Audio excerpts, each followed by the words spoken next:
Ever wish you could get your kids more involved in creative and imaginative play? Well, stay tuned to this video where I share 5 tips for promoting play in your family that will help your kids think better and thrive.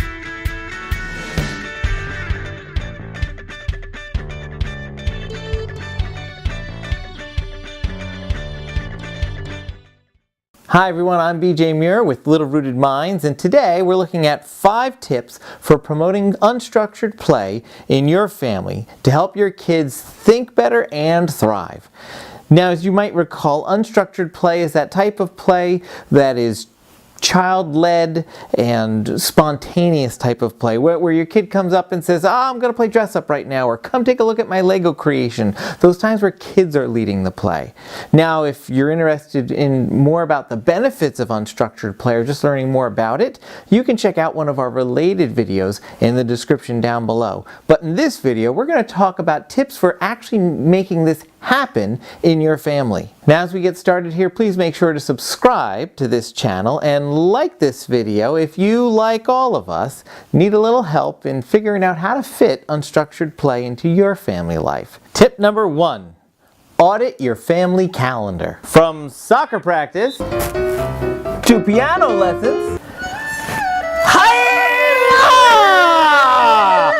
to karate class.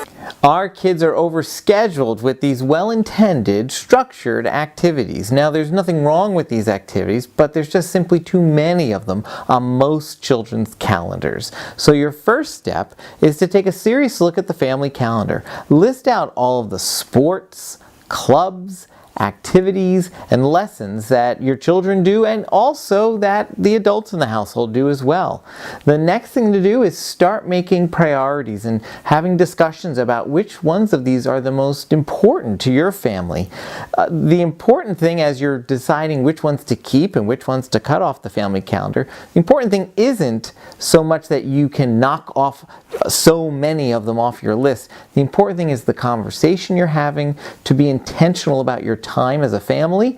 And the other thing that's really important is the overall attitude in which you're entering into this process. It's not, we can't do these things anymore.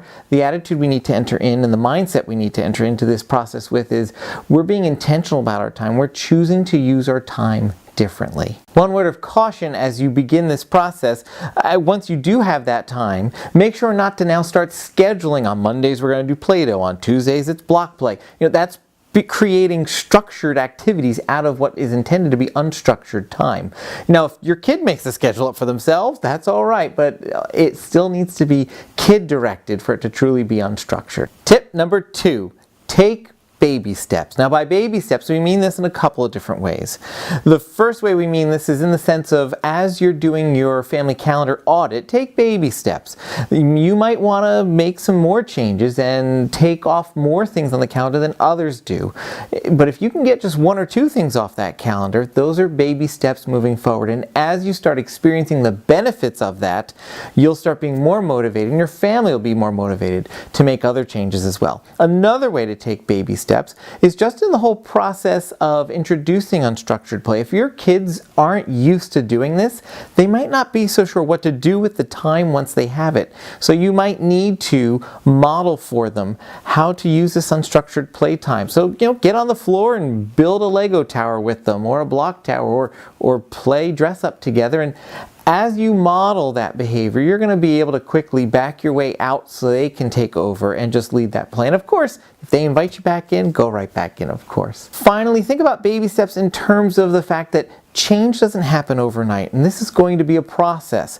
Go for small wins. If you can get once a month a family night on the calendar where the kids choose what games or activities you're going to do, that's a huge win. And as your family starts experiencing how fun family night is, they're going to want more of that. And they're going to start looking for other ways to make changes in family life and schedules and calendars. So go for small wins right away and let success build upon success. Tip number 3, be ready for more messes. Child-directed, spontaneous, unstructured play isn't always neat. Sure, things like puzzles or books or board games aren't all that bad. But if the kids want to make an indoor fort from every pillow in the living room, lots of extra blankets from upstairs, and what feels like every animal in the house, well then you're going to want to come up with some ways to manage that. And if you're like me and find messy to be a little stressful, you're going to want to act on tip number 4 right away. Tip number 4, reduce and remove clutter. Now if there's going to be more messes in your house, you're going to want to have less for the kids to mess up. So you're going to want to reduce and remove clutter. Now, what is clutter exactly? Well, here's a basic functioning definition. If it doesn't bring you joy, hasn't been used in the last 6 months, and won't be used in the next 6 months, it's clutter. Now, if you're interested more in this topic of decluttering, I'll put several links in the description below to some blogs and some other books that I have found helpful. One in particular is called The Joy of Less. The thing I love about this book is that you really can just pick it up, open up to any section in there, read a quick little bit of it, and get inspired and make a change and feel success right away. Tip number 5, remember to include open-ended toys. Now, open-ended toys are those toys that promote creativity and imagination. They are multifunctional toys that can shift and change in their use based on the whims and desires and creativity of your child.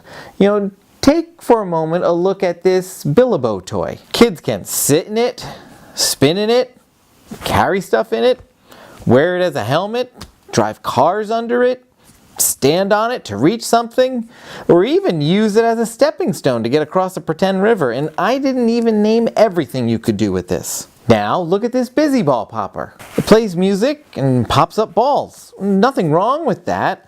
All of our kids have loved this toy, and we don't regret owning it at all, but it is limited in how it can be used. So the reality is you're looking for a balance here. None of these toys are bad or good per se. It really is making sure you have a good balance of, yes, some closed-ended toys, because some closed-ended toys really help develop executive functioning skills, attention skills, things like that. But those open-ended toys are what help children develop creativity and imagination. So you want to look for and include lots of those toys in your toy collection as well. And we'll put a link in the description to several of our favorites down there.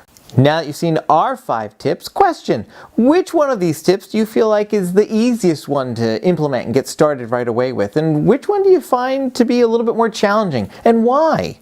Go ahead and give us your thoughts in the comment section down below. Also, if you have any open-ended toys that you just love, that you'd love to share with us, go ahead and put those in the comment section below. I know I'm always looking for new ideas, and I'm sure others reading the comments are looking for new ideas as well. Thanks again for watching this video. Make sure to hit that subscribe button and ring the bell. Don't forget to check out our other related videos, including the one about 7 benefits of unstructured play. And always remember, it takes a big heart to grow little minds. Thanks, everybody.